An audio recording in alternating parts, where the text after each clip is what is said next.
Welcome to this week's episode of Dugout Dish Podcast. I'm here with my co-host Keith Glasser. Keith, how are you? Great. How are you? Doing good. Excited for today's conversation. We're lucky to be joined by a good friend and a heck of a baseball coach, the associate head coach and pitching coach at James Madison University in the Sun Belt, Coach Jimmy Jackson. Coach Jackson, thanks for joining us. How you doing? I appreciate it. Thanks for having me on. Yeah, absolutely. If you don't mind just giving a quick introduction, you've been doing this for quite a long time and, have coached at a couple of different schools with quite a bit of success. So if you want to just kind of give us a rundown of how you got to where you are today, and then we'll fire some questions off at you. Sure. Yeah, I've been lucky. Every school I've coached at, I've been around good coaches, good head coaches, especially guys that have a long history in the game as well, a lot longer than I.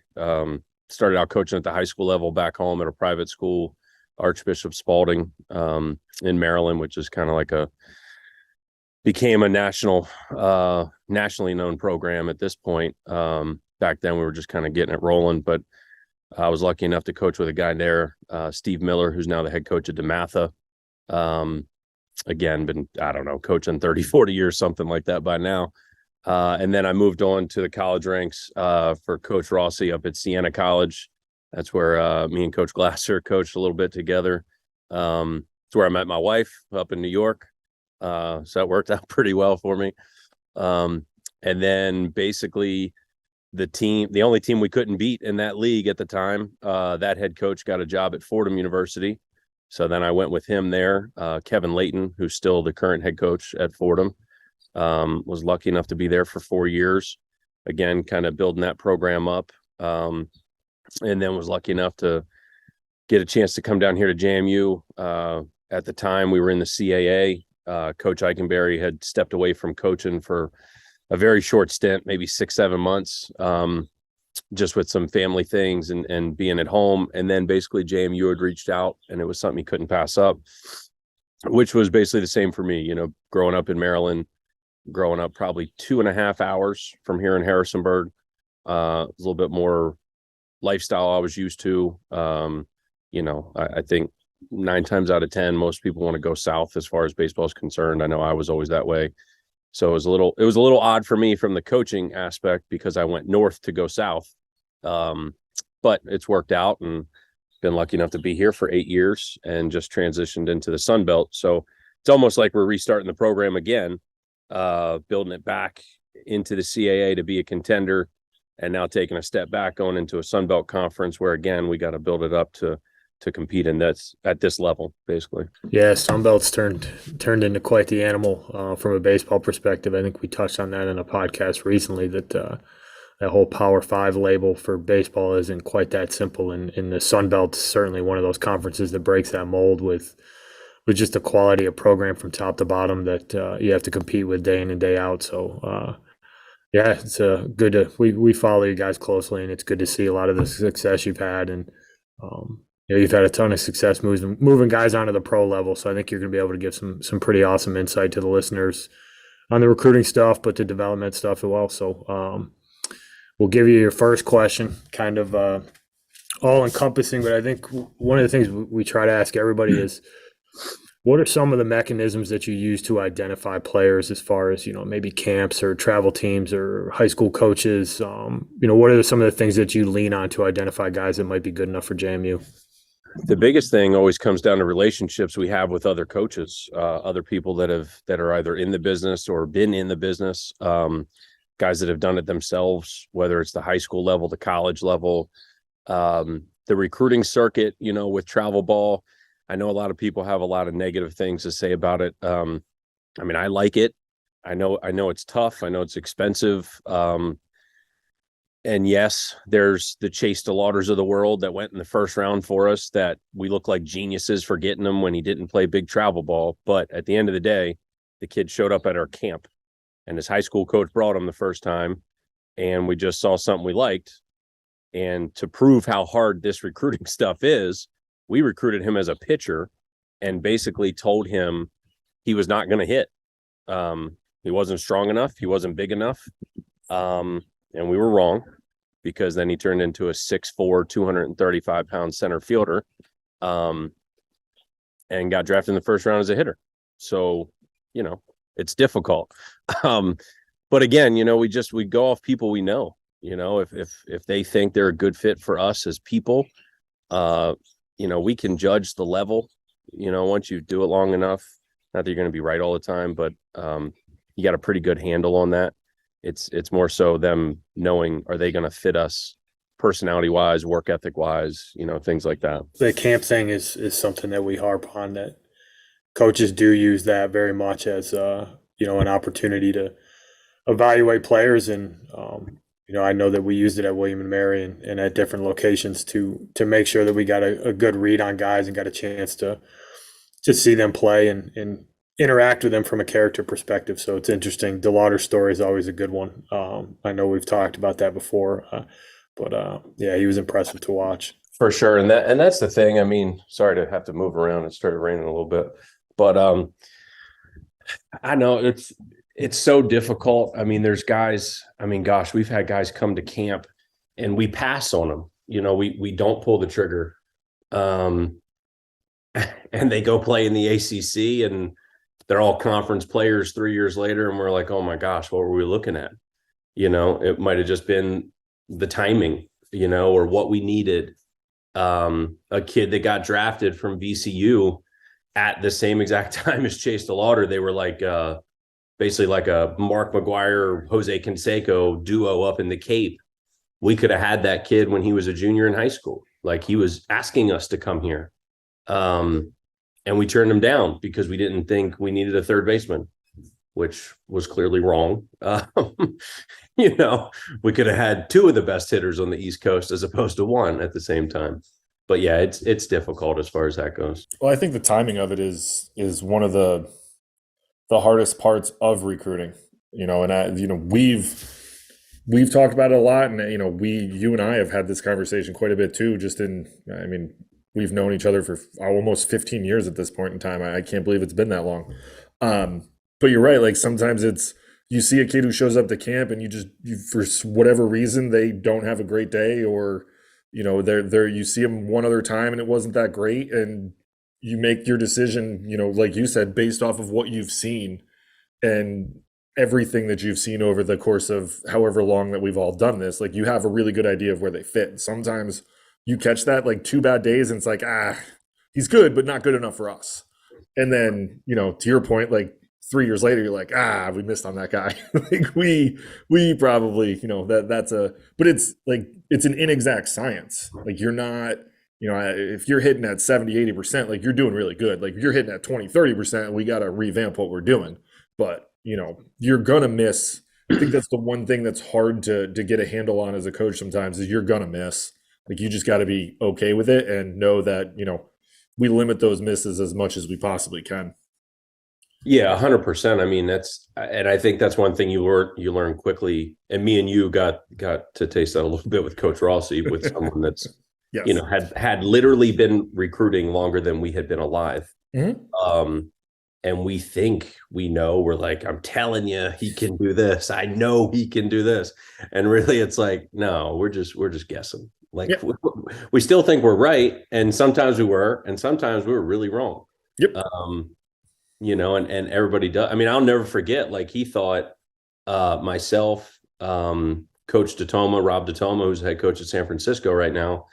We were adamant that Dan Paolini was not going to hit as a freshman. Like, he might have batted $110 freshman fall. And we're like, what are you talking about? We just showed up. We didn't recruit the kid. And Coach Rossi, being who he is, goes, no, I'm telling you, he'll hit. Don't worry about it. I'll make the lineup. And then he broke the single season hits record as a freshman. Mm-hmm. And it's like, yeah, man, you definitely know a lot more than we know. Yeah, I think he had, the year I showed up, I think he had 26 bolts. Yeah. And then they changed the bat. Remember, they changed the bats in our second year? And he was like, oh, I can't believe they changed the bats. And he goes out, like, trots out another 20. The kids popped in like the eighth or ninth round. Yeah. And think about it. He was committed to another school as a pitcher, mm-hmm, right? Got hurt in flag football in gym class or something like that. Yep. Coach Rossi sees him hit for one day and goes, yeah, he's going to hit, and he used his patented like hitters hit, and I saw him hit, Right. Yeah. That's It's why the best. you could never come back to a guy like Coach Rossi. And I catch myself saying it to other coaches I coach with, like, what do you mean his swing is good and he looked good? Like, did he hit? Like, if he didn't hit, man, he's not a hitter. Like, don't tell me he's got a great swing. And again, you could have a funky looking, bad looking swing or what, I don't know, whatever you want to call it, not fundamentally sound. But if he's always on the barrel, you probably ought to pay attention to, Yeah. I think the other one that comes to mind briefly is when you and I tried to keep him from seeing Vinny Citro's arm. Because Yeah. that kid was on the barrel and he could defend, but that arm was as average could be. And we were like, oh, I mean, he gets to first base. It'll be okay. Yeah. Well, yeah, and again, it just goes back to, I mean, this stuff is so hard. I mean, I joke with our head coach now, Coach Ike, all the time about it because everybody's got their good stories. Everybody's got oh, well, compare him to this guy. It's like, okay, well, how many of those guys did you really have? I mean, unless you're coaching at Vanderbilt or Mississippi State or Auburn, you're not getting many high school draft picks, even at the Sun Belt. I mean, and this conference is incredibly hard. But we've run across kids who have developed over 2 or 3 years at that program, strength conditioning wise, velocity wise, speed wise. But you're not talking about guys that turned down the top 5 rounds to come here. You're talking about guys that have developed, that were just extremely good high school players, but have turned themselves into draft picks, Yeah, I think, Andy and I have had this conversation a lot, and we've talked about it with a lot of other coaches too. To your point about the Sun Belt, like if you follow college baseball, you know that it's a legit conference, and it has been for a while. But sometimes the Sun Belt for a lot of those kids is like they could probably play in the SEC or the ACC, but it might be a better fit to end up at Coastal or a Louisiana Lafayette or a JMU because you're going to develop into a Chase DeLauder who's going to be a first round pick. Like because he plays a lot early, where he might not be playing that early at a bigger school. Like he's going to get a lot more at bats and be able to develop a lot easier or a lot quicker than you might otherwise would at a bigger school. So being able to find that fit to where you're going to actually develop with the coaching staff and in a program where you are going to get bigger, faster, stronger because you have to get more physical in order to really compete and get to the next level after college baseball. But it's not necessarily just the Power 5 guys that are going to end up somewhere. You're going to get a lot of dudes out of the Sun Belt and the A10 and some smaller conferences that have some legit baseball where dudes develop into draft picks and have great careers. Yeah, 100%. And that's the thing. I mean, I feel like every level of college baseball is good. Every level is hard. Every level is difficult. And the higher, and there really are differences at the Division I level, as much as I always, wanted to perceive that there wasn't. And I mean, gosh, we weren't. It's not like we were running away with the CAA when we were in it, and that's what we were recruiting to. So now being at this level, it's again a whole nother animal, but we still have to stick to the things we've always believed in as a coaching staff, which is the development piece. We got a new strength coach by chance this year. Our guy got a better opportunity somewhere else to be higher up in the strength world. And we kind of lucked out department wise. They turned it into a baseball, softball position only, as opposed to 3 or 4 sports. So we have somebody that basically can just spend more time with our guys, can put together a little bit more personalized plan than maybe what we had in the past. Because now he's working with, 65 athletes as opposed to 150 athletes. He's traveled on the road with us. There's things like that we have access to that I didn't have access to as a coach at Fordham or Siena or most Division IIs or Division IIIs have. Now again, if the kids work, then it's going to work out. But when you have that strength coach with you, every single time you touch a weight, every single time you go to stretch, it's different, you know? Yeah, it's huge. What and I'm gonna feed you one right into your wheelhouse, but when since you are the pitching guy and you've had a lot of success developing guys and getting a lot of dudes drafted, and there's a guy in the big leagues right now with a sweeper, we're calling it nowadays, that looks like it's made up, and is a video game pitch. But like when you break it down to like when you go out and see guys pitch, like what are you looking for in a guy that you're going to be interested in from a pitching standpoint to potentially recruit? I mean, I guess two different things. Like, first of all, the stuff, of course, has to be there. Like it's really hard at this level to take a guy if at the high school level he's putting up good numbers, but he's not getting swings and misses.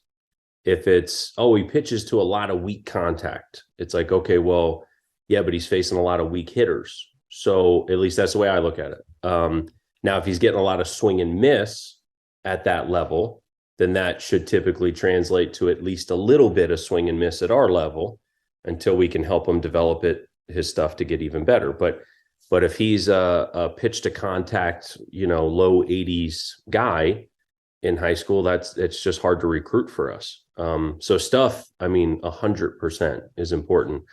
And then really it comes down to toughness. I mean, for me, this is something I've been talking to our guys about for the longest time this year.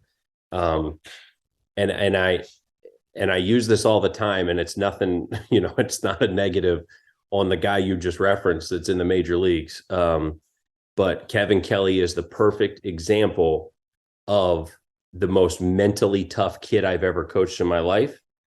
But if we were getting into a fight, I don't know. I mean, there's probably 10 other pitchers I would have picked to have my back. They might be a little bit tougher in that sense of what, like, me and you may talk about, like, yeah, man, he's tough. Like, he'll get in your face. Kevin wasn't going to do that.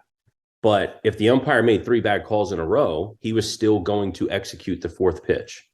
If somebody hit a blooper or if our shortstop made an error, he was going to do everything in his power to just strike the next guy out and say, okay, well, I'll just do it myself. He was never, ever, ever saying, well, the umpire did this, or, well, if my teammate caught this ball, or I think we should have thrown this pitch. I mean, I couldn't tell you how many times I would remind him, like, hey, man, you can shake me off. Like, your stuff. You're smarter than me. If you want to do something, do it. And he'd go, no, I'm good. Like, I just know if I throw it where you tell me to throw it, it'll probably work. And I'm like, okay. But again, that he's so mentally tough that's why him going into the major leagues, if you spoke to him right now, you'd be like, man, this is just the calmest kid in the world. He didn't look at it like a big deal. Like, he's excited, but it's not like, oh my gosh, these guys are so much better than me. So again, going back to the recruiting part, we have to find that. We have to figure out, which is so hard to figure out, like, are they actually mentally tough? And as you guys know, that's difficult, because if you go watch a high school kid pitch, I don't care if it's summer ball or high school, they typically dominate at their level. So that's what we see. We see them dominate and go, heck yeah, man, he just struck out 10. He got like 22 swings and misses. Yeah, this is a guy. Well, you got to pay close attention. Was he good with his teammates? Did his head coach try to talk to him and he blew him off? We have a young man coming in next year that I lucked out. I happened to go to a game last spring. He was a later recruit nowadays. He just hadn't made up his mind yet. He was waiting until the back end of his junior year. And I happened to see him with a very questionable umpire, and his high school baseball team was not very good. They probably made 5 errors in the 4 innings he pitched, and simple things. And he stayed about as calm as I've ever seen in my life, which was perfect, which literally told me right then and there, I don't care what the stat line is, how hard he's throwing anymore. It doesn't matter. Like, he is mentally tough. So when he gets to this level and our 22-year-olds bang him around the yard a little bit in the fall, he's going to be okay. he's going to get through it. Yeah, it's such an interesting piece of the evaluation, and you are certainly not the first guy to talk about it. And I think it's one of the things that goes unnoticed for high school kids, and just how important it is how you handle yourself when stuff goes bad. Because if you show up to go see a kid throw, 9 times out of 10, you're there because that kid, from a physical perspective, is checking boxes that intrigue you enough to want to be there. And seeing a kid fail can actually be the reason that you like him, to your point. Like, all right, this stuff's good enough. Stuff didn't go his way and he still handled it well. It's such an important thing. And to your point, when you get to college, I don't care how good you are, you could be the #1 recruit at the best school in the country. At some point, it's going to go south on you, and you need to be able to deal with it because, to your point, 22, 23-year-old men with 800 at bats under their belt between summer and college, like that, you're pitching to a different animal. And yeah, that's a really interesting story. I'm glad you told that one, because I think it's an important thing for high school kids to hear, that how you handle yourself matters. Yeah, and that's why we rely on coaches so much, because the chances of seeing guys in those situations is so, it's a coin flip if we get that chance. So we rely on, whether it's guys like you that are doing it, it's a travel ball coach or a high school coach, especially, to let us know how they actually handle that stuff on a daily basis. Obviously, data is a big piece of pitching in particular. Like, we have some decent metrics for hitters, but how do you leverage that? And at what point does that not become a part of the evaluation? I'd be interested to hear from a recruiting perspective, but also how you leverage that from a development perspective when guys get on campus. Yeah, I mean, we lucked out. We finally got TrackMan. The only negative was we got it this spring, so we weren't able to put it into effect, as much as we would have liked. We kind of dabbled in it a little bit. I mean, we're using it a good bit now that we've had it for a month and a half. But we try to use it as much as possible to get the guys to understand either how good their stuff really is, compared to maybe another elite Division I pitcher or even a professional pitcher. But then we also get guys to understand, okay, well, maybe this is why this pitch is not working. We thought it was good and it's not. Or not only are the hitters telling us it's not good because they're hitting it, but now the data can kind of prove my point. I really think it does a lot of that. I think it really proves a coach's point, which is why, when I first started coaching, a lot of the new terminologies and lingos and, whatever you want to call them, I was so against so much of it.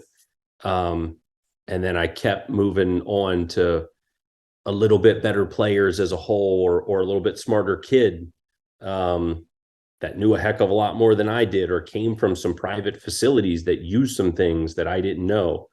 So as opposed to saying, no, that's not good, or that doesn't matter, I made sure that I learned that stuff. I taught it to myself, or I reached out to people that are way smarter than me, in order to know what I'm talking about when it comes to this stuff. But yeah, it's such a fine line, man. It's especially TrackMan for pitchers is, kind of like the end all be all, as far as proving to you what your stuff is.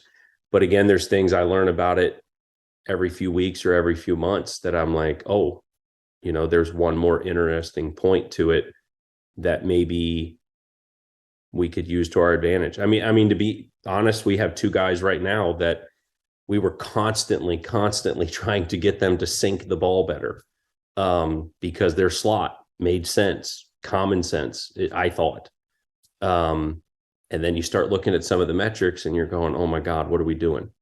Like, we should have been doing the opposite. We should be throwing more fastballs, not 2-seamers. And it may seem obvious to some, but it certainly wasn't obvious to most people I've been around, until we saw that data, when we could put his arm slot, release height, all these other things to go along with his induced vertical and horizontal. Next thing you know, we're like, oh my God, you carry the ball. Like, I would have never thought that. because we've used other things like Rapsodo, which is a good device, but it's not 100% accurate. When you get TrackMan, it's 100% accurate. And now you go, oh my gosh, this is real data. This is real in-game stuff. Yeah, it's pretty wild what they're able to get to. And it fascinates me, and I lean on a lot of guys to try to better understand it myself, because, most of these kids are getting exposed to it. And there's always that fine line of them being able to turn off the metric switch and go compete. And that's something I know I've had conversations with high school guys. It's like, at a certain point, you can't chase the velo or you can't chase the movement. Like, sometimes you just got to go compete. Is that something that you have to deal with your guys at all, or are they mature enough at this point where they're able to focus on it when it's time to focus on it, and then go out and just be a dog when it's time to go compete? Yeah, I think most of them are. I think sometimes it gets in some guys' heads a little bit, and that's the tricky part, because we're trying to use it to better ourselves and better them as players. And every once in a while, guys would be wondering like, oh, well, I guess I got hit because my ball wasn't carrying the same. And it's like, no, it was 2-0 and you threw balls down the middle. Or, oh, my stuff must have been moving better. And it's like, no, you were in 0-2-1-2 counts and you were expanding, all that stuff is still going to always be important. There's always going to be the simple data, like 2-0 is better for the hitter, 0-2 better for the pitcher, common sense, 1-1, you got to win it. All those things that every pitching coach talks about and every hitting coach talks about. But there is something to be said for, if you can help that player achieve elite stuff, well, now we don't have to be real picky. There's some guys once in a blue moon you can run across where you can just set up right down the middle and say, here it is, because my stuff is going to move so well that good luck hitting it. Now that's few and far between, but if you can get to that point, that simplifies pitching even more. But yeah, I mean, without a doubt, we run into it still at times. It's like, hey man, it's game time. Now just go win. Don't worry about any of the other stuff we've ever practiced. I think the compete thing is to the mental toughness thing is one of the hardest things to evaluate in the recruiting process, but also one of the toughest things to try to get your guys to do once they're there. We've all had them, like dudes who have unreal stuff, or they're on the barrel all the time. You put them in the game and it's just like, it's lost. But being able to try to work through that and get those guys to the level that gets them to be the best version of themselves, I think is where, is the frustrating part as coaches, but where you find what you really like to do.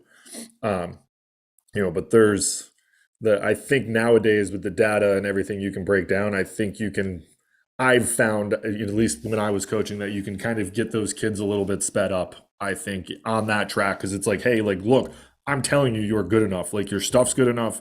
You're doing this, you're doing that. Like, you can do it. Now it's just like mentally we have to get over that. But I think like when you can reassure people a little bit more and more with like concrete data, now it's like, all right, he's right. I am good enough. I just got to go do it. But once you do it and you see it click and they start having that success, it's when it's like, all right, we've made a jump here, and that's where dudes start really becoming dudes. Yeah. I don't know if this is, we've asked this to everyone we've had on, and I don't know, everyone has a pretty much the same answer, but how much do rankings like on Perfect Game or PBR or any of that stuff factor into how you guys go about recruiting at JMU? I mean, I'm sure most people probably say they don't matter, which I would be one of those people. Yes. And it's nothing against any of the people that do those things. This is the one thing, and maybe this is different from some other people. I actually was talking to somebody at our state convention about this back in December or January. To me, the rankings don't matter at all, but I do think they're good for kids because it's one more aspect of competing. So if you think you're the number one shortstop in your state and you're ranked 5th, Well, then go prove it. Like take PBR, for instance. They go out and they watch a ton of high school games. Well, they're going to see you. I'm sure your summer ball team plays in their tournament, and Perfect Game does the same stuff. Maybe they don't go to as many high school games, but I'm sure they go to some. No matter what, though, like, well, if you don't like it, like our head coach says all the time, if you don't like it, play better. Well, if you don't like your ranking, make it better. What does that guy do that you don't do? And don't just chalk it up to, well, he went to 10 events and I went to 2. Now, he probably didn't get ranked first because he attended a lot of events. Maybe he has a ranking score that's a little higher. As we all know, that tends to happen. But he's not going to be ranked the number 1 shortstop in the state of whatever simply because he attended something. He's ranked number 1 because they have multiple people that work for them that think he is hands down the best shortstop in that state. But again, I go back to when we recruited Chase DeLauder, there was no ranking because nobody knew him. He played in things for an okay travel ball team, but he wasn't as good back then. He shouldn't have been the number 1 at anything because he wasn't good enough. We've had plenty of draft picks that weren't ranked. I mean, I feel like, and I'm trying to get that out of my system now, coaching at this level, to where I used to find it to be a really cool thing for me. Like, man, I wonder how many guys I could coach that do get drafted that were never ranked high or even ranked, to be honest, like not top 10 in their state. And part of me is like, well, maybe I'm just bad at recruiting, so I should get, these better ranked guys. The other part was like, well, the schools I'm at, we don't really get these top ranked guys. So it really depends on how you look at it. But to this point, I don't know, we've never had these highly ranked dudes coming in here. You don't see us on these recruiting ranking things like, I don't know what they're called, but like whatever. The top classes or whatever. Yeah, all that stuff. Like I remember my first year at Siena when me, a guy named Joe Sinicola and Rob DeToma were all going in there together at the first time. None of us knew each other. All 3 brand new assistants for Coach Rossi. It was about to be his 40th season. We had like votes for our recruiting class that was showing up when we showed up. Like it was received votes, whatever the heck that means. So like we weren't in the top 25, but we were in the talk. And I'm like, what? At Siena? Like how? I mean, damn, these kids must be awesome. And then you get there and you're like, why was this class talked about? I don't like great kids, awesome kids. I would never trade it. Like I still talk to a lot of them, but we didn't have nationally ranked players coming in there. I mean, a couple of them, yeah, one later got drafted, Dan Palini in that class. I feel like every class there had at least 1 draft pick, but that one recruiting class, for instance, did not have multiple. So how the heck were we ranked? We were ranked because it was like the biggest class they had in 15 years. It was like 18 players coming in, which back then wasn't normal. So therefore we got votes or whatever. So again, it just goes back to like, did it really matter? It didn't. No, it didn't. and I think the one thing that gets lost when you start talking about rankings and all that stuff is that there's multiple levels to college baseball. There's multiple levels within each division of college baseball. Like, I mean, you can go look at any division. You can go look at Division One. Like, you're going to find some really bad Division One baseball teams that are going to get worked in a 3-game set against Division Two and Division Three schools. Like, and everyone in our business knows it. Like, it's the truth. So it's I couldn't chase rankings when I was coaching Division Three baseball. Like, you're never going to get any of those. Like, you're not getting a highly ranked kid when you're coaching Division Three baseball. It's just the reality of it. But you realize there's a lot of really good baseball being played, and there's dudes, you're going to find them. And sometimes when you get people that chase those level or chase the rankings, like you can get some guys that slip through the cracks that end up being pretty good at different levels, which is, makes overall, it makes the entire level of whether it's Division 1, 2, or 3 more competitive because you have more people that are probably getting in there and getting developed and being better at baseball. Right. Well, and that's why I think, it goes back to like, I just feel like it gets a bad rap, the ranking stuff. And I don't know. I mean, I don't not like it. I don't hate it. I do think it's genuinely good because all of us, I feel like, that are like maybe 8 to 10 years younger than me and definitely older than me. So between that age bracket and older, we all go through of like, God, we want kids to be tougher. Like, man, we want them to work harder. Man, if this guy had my work ethic, we all go through that as coaches. So it's like, well, why are we putting down rankings? It's one more way to make them mad. It's one more way to make them compete, because we all know, it's easy for them not to compete because, I go to my son's little league basketball and they don't turn the scoreboard on. I go to a soccer game for him. There's no scoreboard. I hate it. It's bothering. So yeah, I'd rather you come and rank them, like rank the 8U basketball team. And then when I say like, hey man, look, you're 10th. Well, work harder, so I don't dislike them. Spoken like a true father who wants to compete. I'm the same way.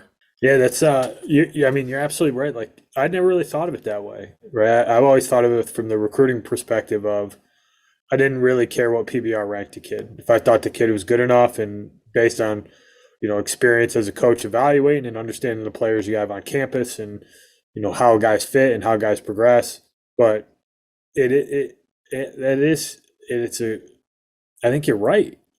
I think that if the kids use it the right way, it can be a motivating factor for them. It can be something for them to compete. And, we all like a guy who's got a little bit of a chip on his shoulder because they tend to figure out how to work a little bit harder and do some things that are going to separate themselves. So that's an interesting take, and I like it. I like it a lot.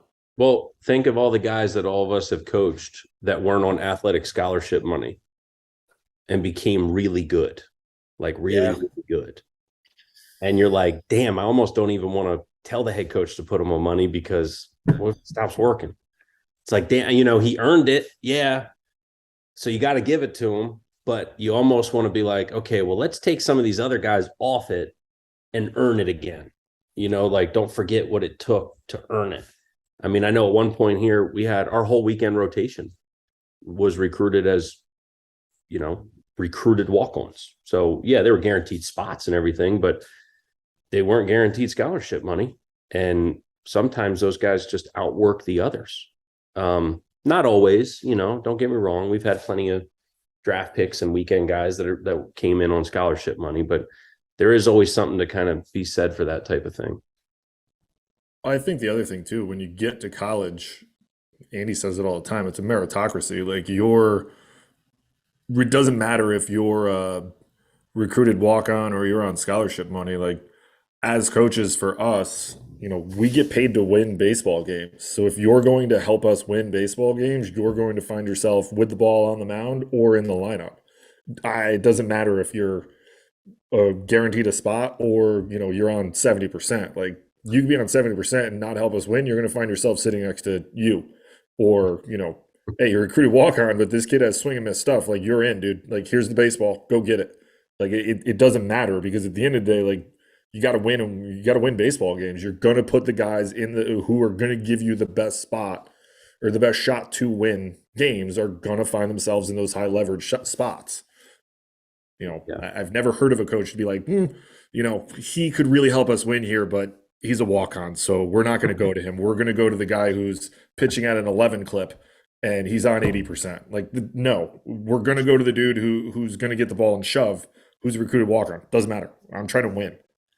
Yeah, I think my college coach said a good line. He has a lot of one-liners, but he said a really good line to us. And I know it was my senior year. It was the first time our team was ever struggling. And I played at the Division II level. And I can't say who he said it about, but he goes, one of us was saying something along those lines of, what is it? Like, you don't like this guy? What's the problem? And he's like, no, he's just not good enough. And we didn't see it that way, of course. So, we were trying to get to play more. And he goes, listen, you guys were all here in, 2000, whatever. And he mentions a player's name. He goes, I couldn't stand that guy. I literally couldn't stand him, but I put him at this position and batted him leadoff for 4 years. And he helped me win over 30 games a year. I probably won't even talk to him ever again. And we weren't friends. We're not going to be friends. But I'm telling you, I was putting him in the lineup because he was going to help me win games. This has nothing to do with who I like and who I don't. And I'm like, now I've been lucky. I've never had a player I didn't like, like that. But it just goes to prove your point. Yeah, you're going to play the best players, hands down, all the time. Yeah, we had a kid, and I won't name him. I love him to death. He was an awesome kid, and he was one of those guys that he showed up as a walk on. We saw him play. He fit a need that we were looking for in that class. Like, we needed some infield versatility. Kind of thought of him as a guy like, worst case scenario, he'll come in. He'll be a really good practice player. He plays hard. He can do a bunch of different stuff. And for 3 years, we tried to bring in somebody every year, and that dude he'd just beat him out.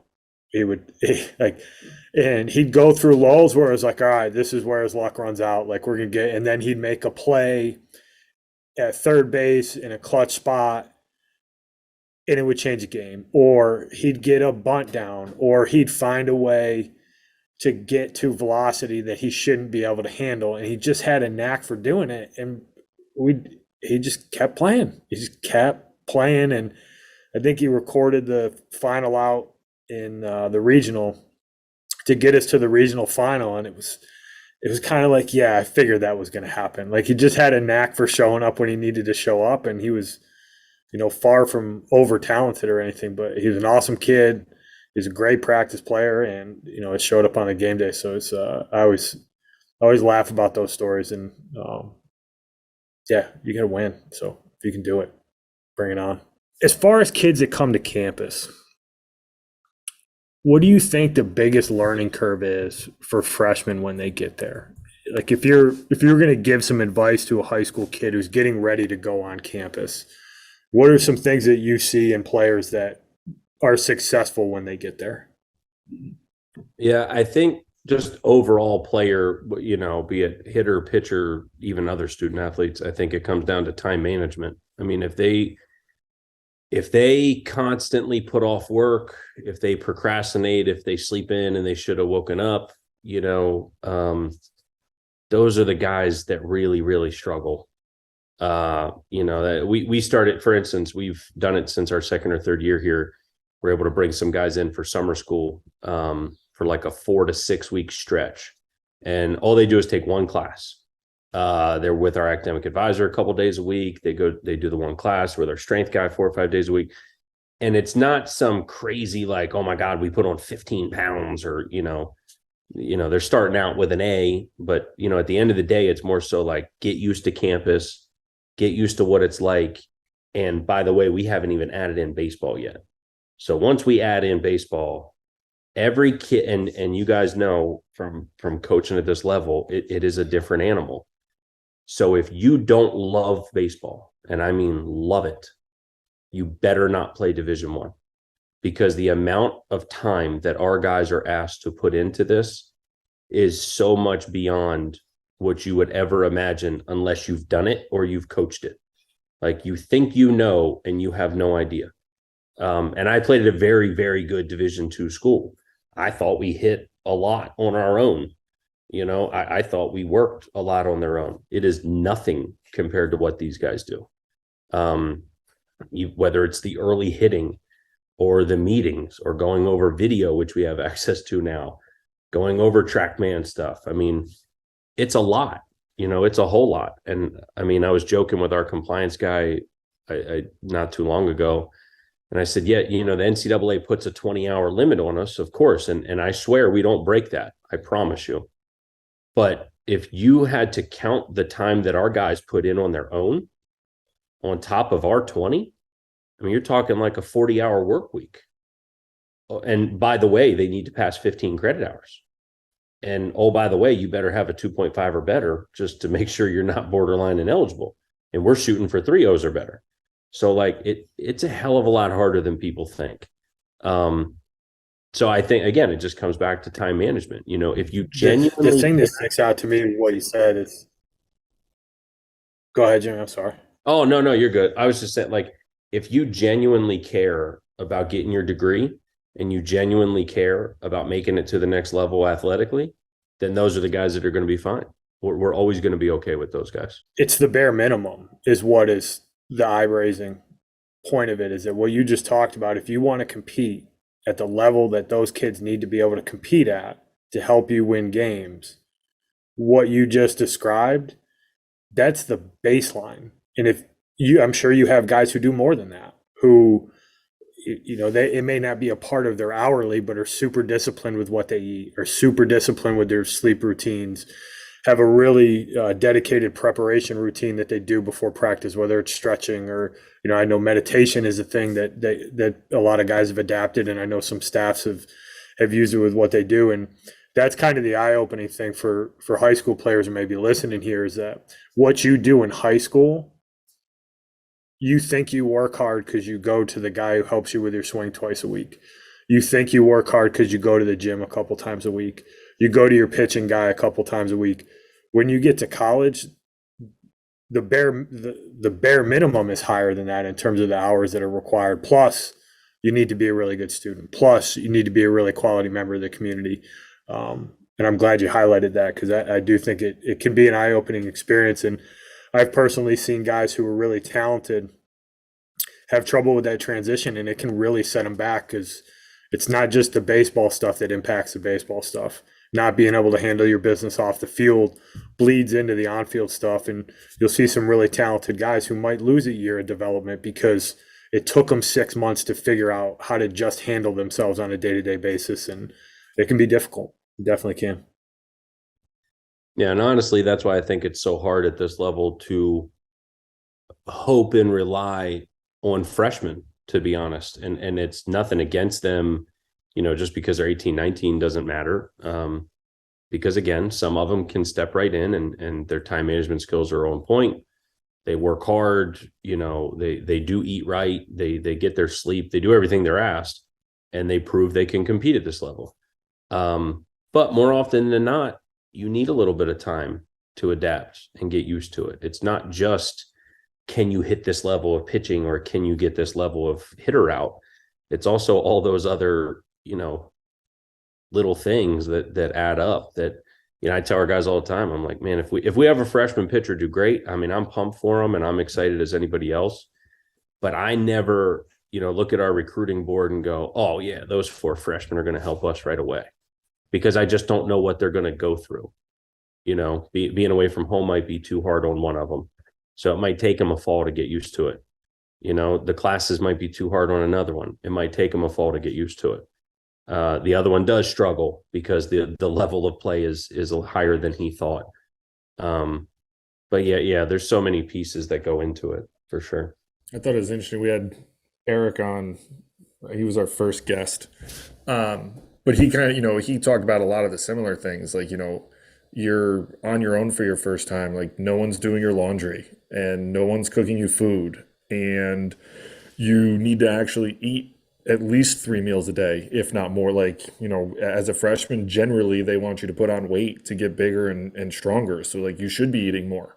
And being able to be disciplined in that stuff is I think really hard for freshmen to be able to do, but also just because of, like, you don't know what you don't know, and you're going to go through it your freshman year. Like, I used to tell people all the time, you've never, even at the Division III level, like, you have not gone through a season in what you were about to go through as a freshman. Like, we only play 40 games, but you're playing 40 games, you're traveling, so it's the same kind of, you're talking about the same stuff.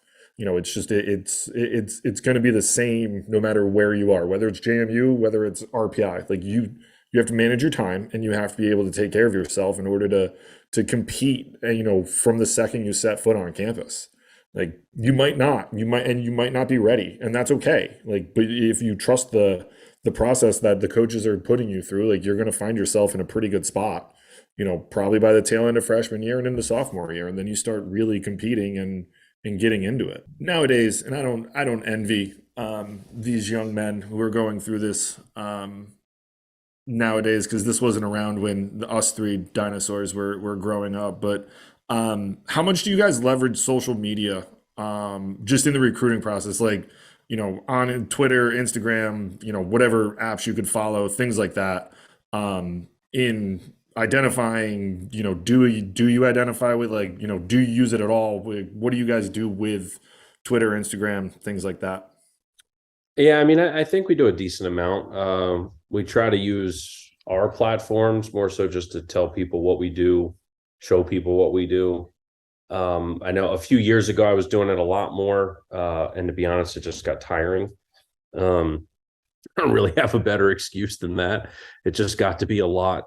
Um, you know, I like kind of browsing through and seeing different kids doing different stuff. Everybody always asks, like, do you like when kids tag you? Isn't it annoying and blah? And I'm like, no, it's not annoying. I mean, to be honest, it's a heck of a lot simpler if somebody does that than to read a 2 paragraph email and click on a different link to see a video. I mean, it's even simpler. So I don't know. The kids like their information fast. I kind of like mine the same way. So I don't really mind it. We've randomly, I mean, not often, but randomly run across some guys of like, oh, wow, check this video out that so and so put up on this kid. And we start digging into who he is and what he does, and possibly move forward recruiting wise. I can't say we've gotten somebody that way yet. There was a kid that we were recently trying to get a few months back and ended up going somewhere else. But we actually did move forward and offered something. And that's how it started. Was our hitting coach just came across this video on Twitter, and they kind of took it from there. So yeah, I mean, it's useful, but I don't think any kid should feel like they have to do it. It is definitely not a necessity at all. But like I've always said since the start of this stuff, I mean, I was joking with somebody when I was at Siena. I remember I started the Twitter page, like this at Siena baseball thing, like, because I remember when I left, I had to give it to the SID, like the password and everything. And then I did the same thing at Fordham because for some reason they didn't have one, a year later. And I mean, back then I wasn't doing anything on it. It was just, well, I don't know, all the other places are doing it. We better do this because if it sticks around, it seems to be a thing. So again, like, I don't know if it ever get to that point where we're like offering someone based off some videos we saw online. I don't know if that really answers your question. I mean, it's useful, No, it does. I mean, I think there's multiple ways you can go about it. Like, I think that as a program, I think it's important to be able to highlight the things you do and highlight your players so people can see what they've done, and kind of see their development through that. But I think you're right. Like, you're not. I don't know if it's ever really going to elevate for anyone to the point of like, hey, I saw this guy on Twitter on video. Like, we're going to really offer this kid right away. Like, you're going to still do what you would do on any other kid. Like, you're going to do some digging, see what it's like, call the coaches, call his high school, do those types of things. But I do think, for me, it was a little bit different at RPI. Like, it opens up a couple more doors. Like, we had a lot of guys from the West Coast. So, if I saw something on, PBR, Baseball Northwest or something like that, like, I might pursue that a little bit further if I think that kid might fit, just because I'm not going to get out there, more than once, so it kind of made it the country a tad bit smaller when you have a smaller recruiting budget. And like, this is if you follow the right people, and I think if you leverage it as a kid the right way, it can leave some doors open and maybe open up a few that you might not have necessarily known about, had you not done it. Right. Do you use it to check on kids? Maybe go to their, even if it's a kid that you don't identify on Twitter or don't identify on Instagram, but you're going through the process of like, hey, this kid's talented enough, trying to, kind of figure out who he is. Do you ever leverage the social media for that perspective, just to scroll through and be like, hey, is this kid posting, dumb stuff that's going to, be a turnoff for you? Is that something that you guys do? Oh yeah, 100%. I mean, I've always checked it. as long as, for years now, just to double check and make sure there's not anything that's bad. And I think you got to make sure you don't jump to any conclusions when it's looking at some of that stuff. Some kids may post some things or repost things or whatever. And you really got to know the kid, where they're coming from, what their background is. And I think we've seen that with a lot of professional athletes. Some guys instantly get in trouble when they find social media posts from 10 years ago when they were in high school, and then come to find out when you learn the guy's background, it's like, yeah, this was not meant to be that way. You're taking it that way, but this, if you knew the way he grew up, this was normal, in his neck of the woods or whatever. And I think so. I don't necessarily jump to conclusions with it, but I definitely look at those things for sure. I mean, we all do. I got to figure out a way to phrase this question with a little bit more of a positive twist, but it's always interesting for me. And I think it's important for kids to hear through a coach's eyes. But what are some things that turn you off in the recruiting process? Like where you might see a kid who's talented enough. Is there on-field stuff? Is there off-field stuff? Is it communication? I think it's always interesting to try to shed some light on kids to have them better understand that, it's not just about your performance in the evaluation, that the character stuff is a really big piece of it once you are able to kind of confirm that the guy's good enough. And curious if you have any thoughts on that. Yeah, I mean, I think when you see kids, flipping out a little bit, especially if they're flipping out on a coach, a teammate, 100% if you see them flipping out on a parent or somebody in the stands, that to me is an instant, cross them off. I used to be big on like, oh man, he threw his helmet. But then I'm like, well, I've coached an awful lot of guys that threw their helmet and they were pretty good. And they were also good people. You can get angry and maybe that happens, Now, if it's an all the time thing and you're constantly seeing that kid do it, okay, then maybe that's an anger issue. So then, yes, you're going to cross them out.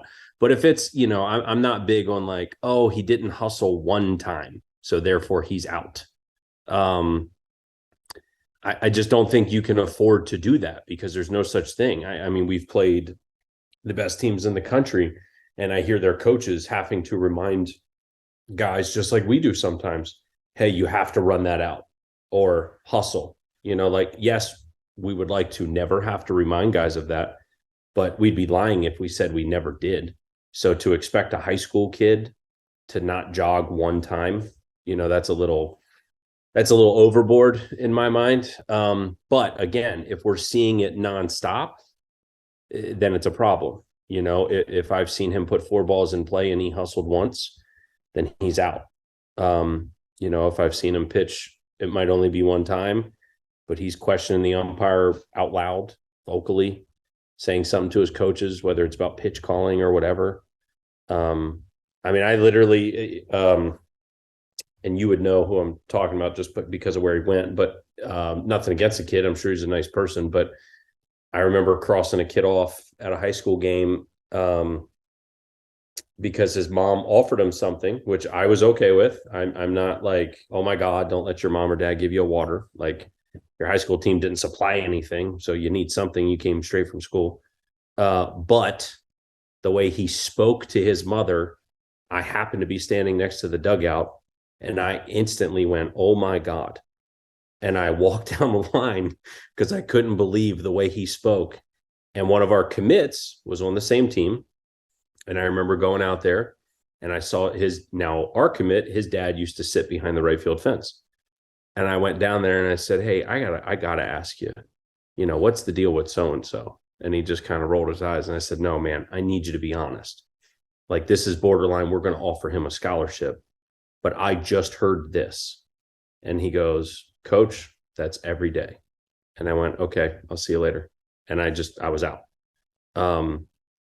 Because again, man, I don't know. I know people get angry at their parents, and I'd be lying if I said I never got mad at my mom or dad, but like, talking a certain way in public to your mom or dad is like, I wanted to smack the kid myself. let alone what his mom probably wanted to do to him. So I'm like, if he's going to talk to his mom that way, how the hell is he going to talk to me? I'm just going to coach him. I didn't give birth to him and raise him. So, if he's going to speak to her that way, God, what's going to happen here? So he was out, so yeah, all that stuff is encompassing. I know, again, I'm sure there's people that you guys have talked to and we've come across it. I know when me and Keith were recruiting, I'd be standing next to guys and they'd be like, oh, he didn't hustle. He's out. I'm like, come on, man. If he hits 2 home runs in his next 2 at bats, tell me you're not going to recruit him. Like, because he jogged one time, kiss my butt. But yeah, if it's an all the time thing, I mean, how many times do we have to get on some of our best players for not hustling? It happens all the time. Everybody shouldn't say all the time. It's not all the time, but it happens enough to where over the course of the season that you have to continually remind some people that, yeah, I agree. I think I passed on a kid that I was going to offer at RPI because he came on his visit and the way he spoke to his mother in my office, I was like, nope, same thing. Like, if he's going to speak to his mother this way, like, what's he going to do when I'm just trying to coach him? Like, not dealing with it. Because there's, in another famous Coach Rossi line, like, there's enough guys out there that you can find that you don't have to deal with those issues. I've always found the cross them off the list because mom or dad gave them a Gatorade or a water or what, like, to be like this really weird, like, I don't get it. My wife used to bring me coffee in the dugout. Like, does that mean that, like, I'm not tough and I shouldn't coach anymore? Because she would bring me a coffee in between double headers when it's 36 degrees outside. Like, yes, come on, man. Like, what are we talking about here? And the same, it's usually the same people are like, well, they don't eat right, they don't hydrate, they don't do this. Like, well, here's a kid trying to hydrate. It's 96 degrees out. It's 112 on the turf. Like, give the kid a Gatorade. Like, come on. It's not the end of the world. Yeah. I'm with you. I mean, I don't know. I remember when I first started when we first started coaching up there, I remember guys saying it and I wanted to believe it and kind of be in that mix of like, yeah, what the hell? That's weird. And then I'm sitting there like, well, who the hell gave me Gatorade when I was playing? Like, I didn't have no money. Right. I couldn't drive and go get it because I wasn't old enough. So yeah, I guess my mom probably handed it to me. Who else was going to hand it to you? Like, I don't know. Yeah, and especially in these summer ball tournaments, we digress here for a second, but like you're like, say you're going to Diamond Nation, like you might get dropped off at the field for pregame stuff, and then your parents go out and get you your Gatorades and stuff, and then bring it to the field so that you can drink it during the game.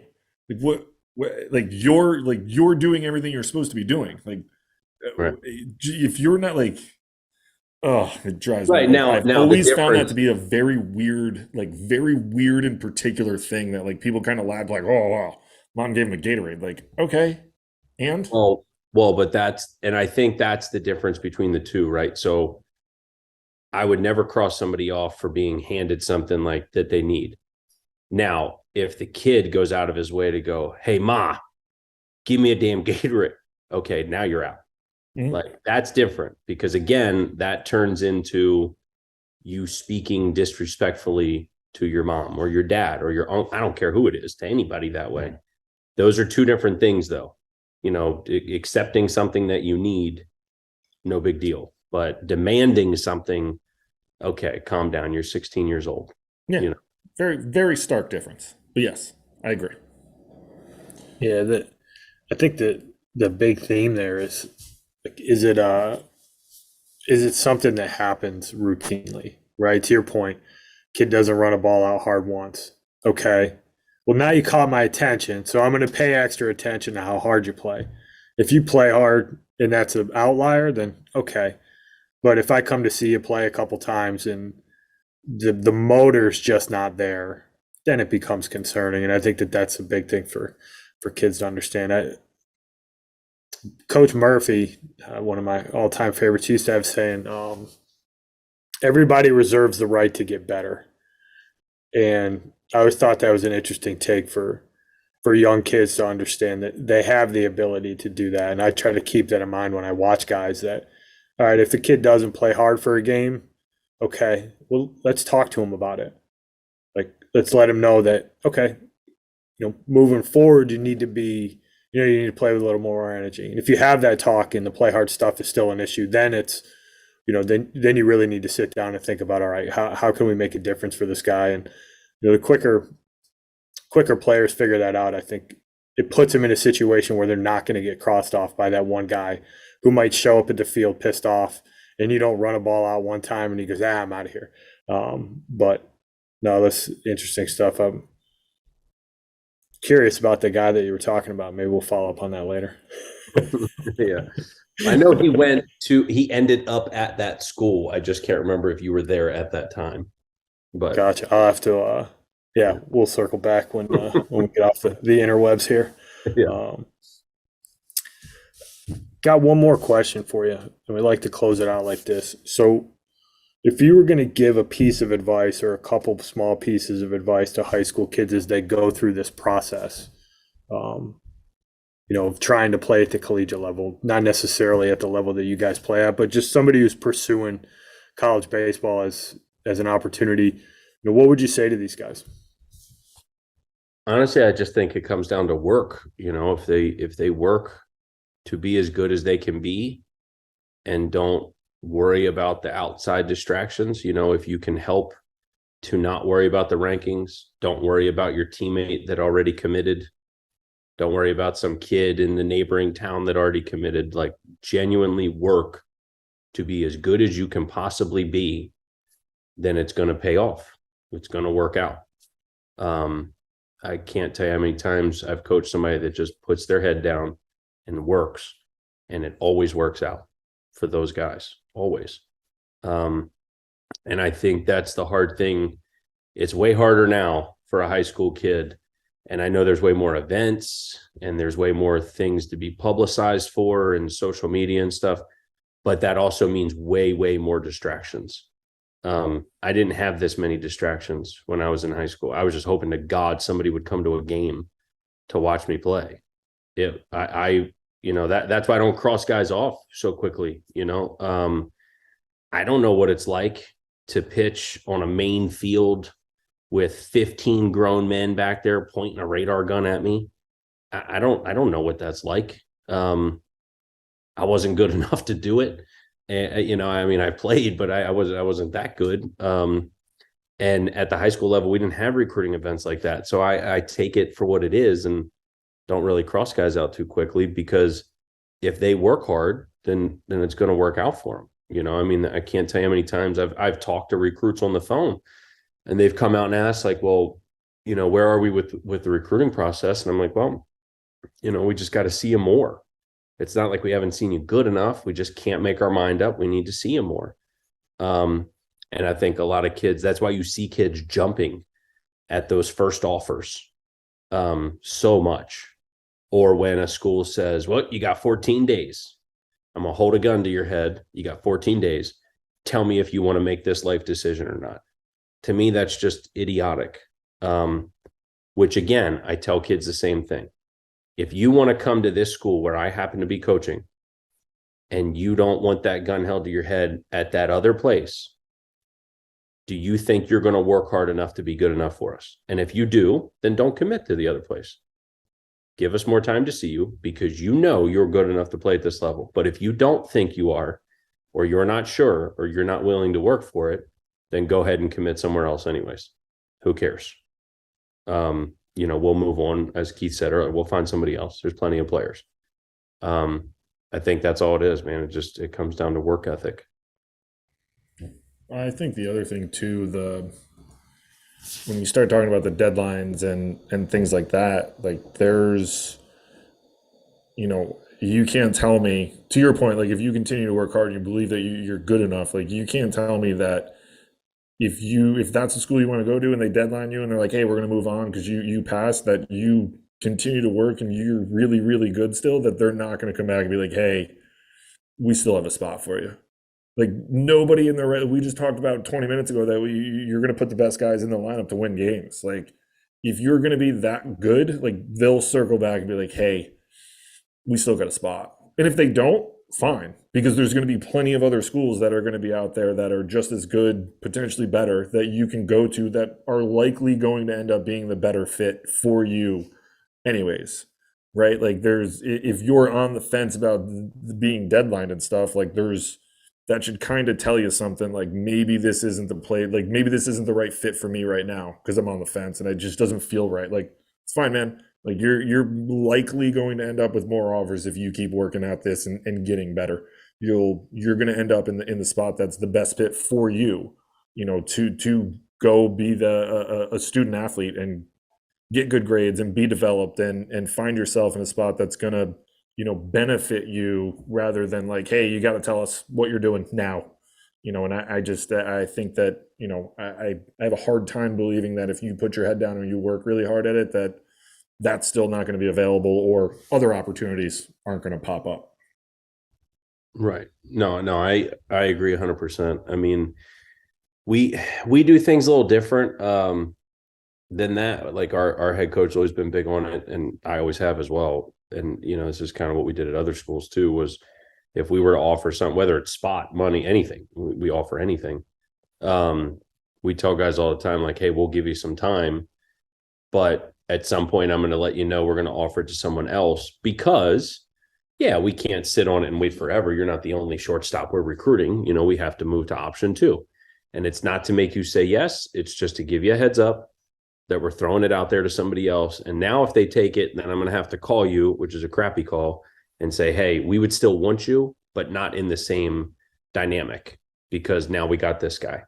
It happened. I mean, we had a 3-year weekend starter for us that was just taking his time, which was understandable. He was getting recruited by other people and couldn't make his mind up. So I had to tell him that exact scenario. We got somebody else. But of course, if we were offering you this much of something, of course we'd take you for this much of something. 6 months later, we didn't not like you anymore. And he ended up coming back around to us on a way different situation, but he still came and ended up being a weekend starter for us for 3 years and was awesome. So it's the same thing. I mean, it's things that work out for the guys that work. I mean, it always does. And I think it's the same thing in this business, me and in both you guys know AG, who's now a head coach at Radford. We coached together the last 7 years here. And we had a lot of those little sayings on the road, especially even for college coaches. And you guys know, I mean, and if parents pay close enough attention, they can figure it out too, man. Are guys out there working, or are they networking? And if they're networking, you really want to send your kid to them? If they're bouncing from school to school, year to year, you really want them to go there? Or do you want them to go somewhere where there's a good chance he's actually going to coach your kid? And I tell people all the time, I can't promise you that I'll be here. If somebody offers a better situation for my wife and kids and myself, I have to consider it the same way that any mom or dad would. But I can tell you one thing, I'm not planning on it. So it's been easier for me now at this place to say, I plan to be here. I mean, and I genuinely meant it. When me and Keith coached together at Siena, I didn't plan on leaving. I didn't know that Kevin Layton was going to reach out to me in the middle of the summer and ask me to go somewhere else that I had never been. But again, I think parents of the kids that I've recruited, I think they've known that. And I think they still know that I'm telling the God's honest truth, that I do plan on being where I'm at. So I'm recruiting your kid, not for a damn ranking. It's because I want to coach him. Like, I think he's going to make us better. And I still do that now. I don't see that ever changing. And I'm telling, and you guys know AG, I mean, he says it way funnier than I do, but if somebody's out there networking, or are they working? And it never fails. We'll be at Diamond Nation or East Cobb, and it's like, yep, there's 4 dudes over there networking, just trying to get that next job. The same way that there's certain kids out there that are just looking for that next offer. And I'm the type of person that doesn't want to be a part of either of those. I want you to come here because this is where you want to be. The same reason why I'm here, because this is where I want to be. I like that saying. I might have to text AG later, ask him if he's been working or networking. I like that I one know a what you lot. mean. He'll get it. um, anything else you want to fire at Coach Jackson here, Keith, before we give him back some time with his wife and kids?